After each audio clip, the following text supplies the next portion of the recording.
This is Audiommunity, a podcast about our body's never-ending fight with the outside world. Hi everybody, welcome to Audiommunity. This is Matt. I'm doing my second Minisode today, recording on Thursday, March 12th, 2015. So I want to switch gears a little bit. We just did a really cool episode, I thought, on a new and interesting topic, at least something that we haven't talked about before, and that is the immunology of pregnancy. So if you haven't listened to that podcast, I would certainly recommend that you go back and do that. I found the paper really, really fascinating. I think there's some really cool stuff and some pretty neat implications of that. But like I said, I wanted to shift gears a little bit today and do something a little bit more lighthearted, although I think it's also a bit of a departure from what we've done in the past. And I want to talk a little bit about the immunology of space. So for anyone that's been listening to space-related news, I suppose, I see it now and again. I guess I'm not a huge enthusiast, but I do enjoy seeing it pop up on the feed every once in a while. There has been a project in the works, I guess, for the last 2 years, called the Mars One Project. And this is a project put together actually by the founder of the Big Brother TV series. He's decided that he's going to send humans to Mars. And the way that we're going to do this is we're going to fund this space program using a similar funding mechanism as, you guessed it, maybe Big Brother. So we're going to have a reality TV show where we raise all of the funds through commercial advertising and everybody pays to watch and all of those things. And as a result, we're going to have the money to put all of our resources together and send first some probe missions, satellites, things along this line, but eventually 4 living, breathing humans. And the rub here is it's not quite like the Apollo missions where we're sending people to the moon and then they're going to take some samples, take some pictures with flags, and then sort of jump off, come back home. There's just not enough fuel is the problem. So Mars is very far away. The amount of fuel required to get there and the weight of that fuel essentially prohibits leaving Mars's atmosphere once you're actually on the planet. There's just not a good way to carry the amount of fuel that you need in order to get these people home. And so the plan for this project is to send these people on a one-way trip. We're going to send them one way to Mars, land them, hopefully set up a really nice self-sufficient colony. They'll grow their own food, they'll do some science reconnaissance, and periodically Mars One will send neighbors, basically. So this will be our first attempt as humanity's foray into colonizing a foreign planet. So obviously this is fascinating. A lot of talk has gone on. There has been some really stiff competition. If you haven't seen this, I would really recommend that you take a look. It's at least interesting to watch the whole thing unfold. But currently the news cycle surrounds the choosing of the 4 people that are going to go to Mars on this one-way trip. And so you might ask who these sorts of people are that are volunteering to go to Mars. I would certainly say that there are good people out there that are willing to put their own lives on the line for the advancements of science, the advancement of humanity. So I do have a lot of respect for these people. I think, as we'll talk about here, maybe a little bit less for the people on the top of it and involved in designing the project. But there's been a really interesting choosing of the people that are going to go to Mars. And as this story has grown and the numbers have been narrowed down, and now we're down to the final 100 people or so, I think people in the science community have started to take a look a little bit and actually started to weigh in. I think for a while this was a bit of a joke, and everybody, I think, sat back and wanted to watch it play out. MIT has decided that it's time to call it. So MIT recently released a study called An Independent Assessment of the Technical Feasibility of the Mars One Mission Plan. And so, as I mentioned, this came out of the Mass Institute of Technology. Koki Ho is the first author of this, and Olivier de Weck is the last author. And essentially, to be honest with you, the engineering here is well beyond my understanding capacity, so I apologize. You'll have to find an engineering podcast to really tear it apart. But basically what they say is this isn't going to work. The reliance of this mission on emerging technologies that have not been clearly vetted, oversights in the way the technology is going to be used, unfortunate combinations of how the technology will interact. Basically, the argument throughout the paper is that we can probably expect to watch a really slow death of 4 people on reality TV. That's ultimately what this will come down to. And so obviously I hope that that's not the case. I hope that everybody thinks about this really hard before sending 4 people up into, space and Mars and stuff. But I did think I thought it would be sort of cool to discuss some of the potential immunological impacts of a Mars mission, specifically this Mars mission. So I've done a little bit of digging, and to be honest with you, I had no idea what I was expecting as far as immunology of space. Certainly NASA must have thought about it at some point. I think I had heard peripherally that they screen their astronauts for diseases prior to putting them on shuttles, which you can imagine could make sense. And it turns out that there has been a fair amount of thought that has gone into astronauts and their immune systems and how infectious disease works here and how it might work in space. And like everything else in space, going to the bathroom, eating, drinking is particularly interesting. It turns out infectious disease in space is also quite interesting. If you think about some of the really basic mechanics of how people get each other sick, specifically viral diseases, upper respiratory tract infections, things like this, we cough. We cough and we sneeze and there's snot and it's gross. And gravity is a really good way for us not to inhale someone else's cough, right? So I found some training. It's Weber training. Basically, they're a group that looks at the spread of infectious disease and getting out information to people. So I apologize. I'm going to borrow some of the facts and interesting tidbits that I came across from them. But in a microgravity environment, you're dealing with much different physics of how infectious droplets from a cough might spread.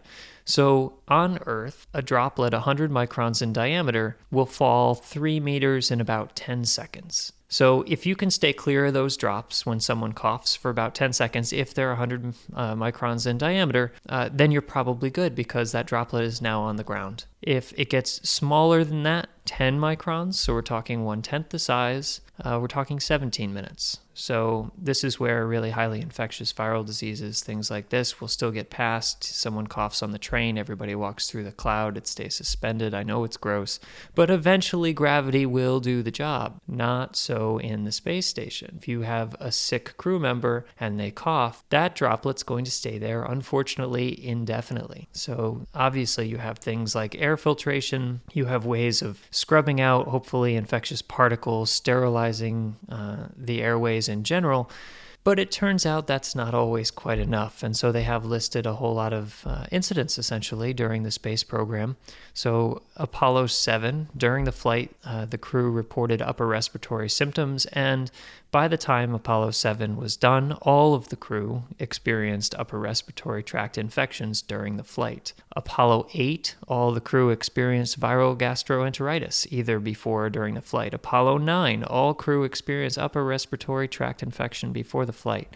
Apollo 12, 2 out of the 3 crew report skin infections during the flight. So these are not unhealthy people, but they are in incredibly confined conditions, and it turns out that those conditions might just be particularly suitable for pathogens to hang around in the environment long enough to make sure that it transfers from host to host to host. So what do you do about that? Well, obviously, you can screen people. You can make sure that they're not sick when they're on the shuttle, and you'll argue, okay, well, they might have gotten sick, it wasn't so bad, and that's true. They were all healthy by the time they landed.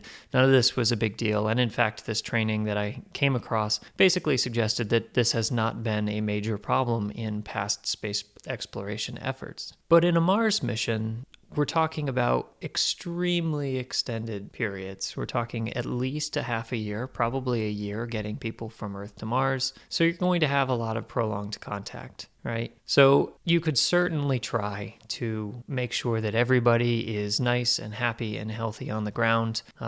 People have pushed back missions in the past to make sure that everything is clear. And to be honest with you, I'm pretty sure that you'd be able to control this sort of thing. What's not really known is the long-term effect that space travel will have on the immune system, however. So the question really is, even if you can keep the infectious disease to a minimum, is your immune system going to be able to persist that long? And so far, they do take a lot of blood samples from these people before they shoot them up into space and bring them back. So far, it seems like antibody concentrations are pretty constant. It doesn't seem like your antibody titers are going to drop precipitously. I don't think you'd expect that would happen.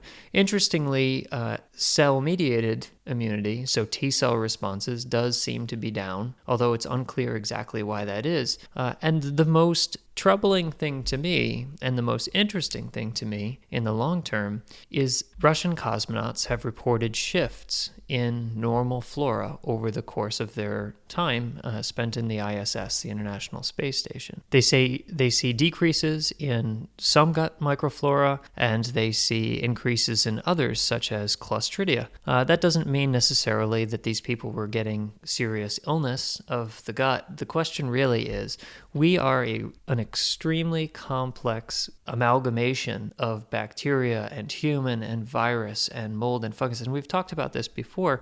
All of these things together make us human. And so, yes, human systems seem to be able to survive in space. We don't know what zero-G does to the digestive tract in the long term. We don't know how mechanical forces affect immune responses. And anytime you're affecting immune responses, you're also going to affect the opposing microbiome. Or the microbiome might not be able to survive very well at zero-G. What happens if a really important bacteria doesn't survive all that well? All of a sudden you have a shift in the colonization of the intestine that shifts the inflammatory boundaries that the immune system is using to sort of patrol the body. And now all of a sudden everything that you had carefully developed on Earth is out of whack. Obviously, this is something that can be studied. I think that it would be fascinating for it to be studied. My real question is, what happens when everyone finally gets to Mars? So let's assume that magic happens. We rush back to the glory of the Apollo missions, and all of a sudden there are people on Mars, and these are permanent people. We're talking about settlers on Mars. They're establishing new colonies. It would be awesome to watch on reality TV. They're growing their own food.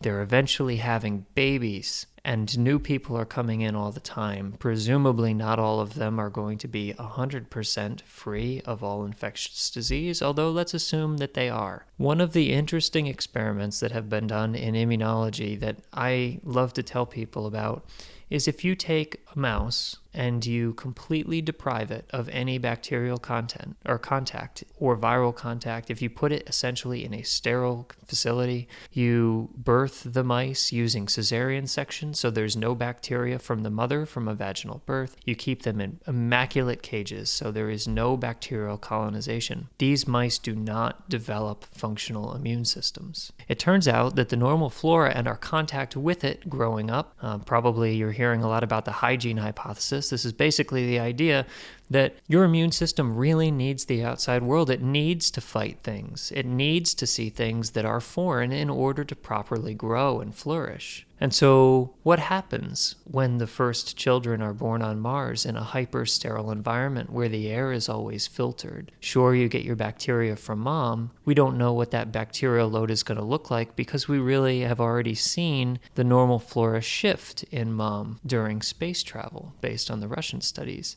So what happens when that child encounters a bacterial load that is much different looking than the one that they would normally experience on Earth? And if we completely wiped the whole system, let's say, well, we don't really need an immune system, a functional immune system on Mars because we're going to keep it all sterile. What we're seeing over and over again is immune systems that are not particularly well developed are skewed since birth. We're seeing increases in autoimmunity, big time. So while air is really important And while food is certainly very important, and radiation and travel and families and all of those things are incredibly important considerations, I would suggest that we probably should think a little bit longer and harder about the health implications of a person actually traveling to, colonizing Mars in the complete absence of the normal microbiome environment that they had access to on Earth. And maybe even if it's not so bad for that first generation that we send up, if we are truly believing that these people are going to be colonists and settlers and the new world order on Mars will arise and they'll form governments and all of those things, are we condemning an entire planet at the beginning of the mission to very little immunity, extreme susceptibility to any infectious disease that comes to the planet because of the environment, and ultimately autoimmune responses in their children that require incredibly heavy medical attention? Seems like a lot of infrastructure surrounding a problem that we just don't quite have a good grip on yet. So I am all for space exploration. I think that it'll be a lot of fun to watch this whole thing develop. If they can get some satellites in orbit around Mars, I think that would be a great achievement for private industry. But I would probably take a quick step back, and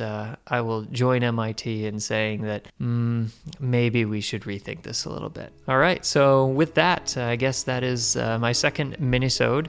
Hopefully more interesting things will come up. I'm going to try to hit pop culture news sorts of things more often than not. I think while it's fun to, hit papers and really hard immunology in the main episodes, maybe we'll try to keep things a little bit lighter here. So if you like it, hope you keep listening. We'll produce these once a month, as I think we've mentioned before. You can find us on the new launch of the website at immunity.org. That's EMMUNITY.org. This is Audiommunity. You can find us on iTunes, and I'm not sure what Kevin is doing as far as migrating the podcast, but I'm sure that if you poke around the website, you'll be able to find this and many more minisodes, macrosodes, all the sodes that we can come up with. All right? So take care. Thanks for listening.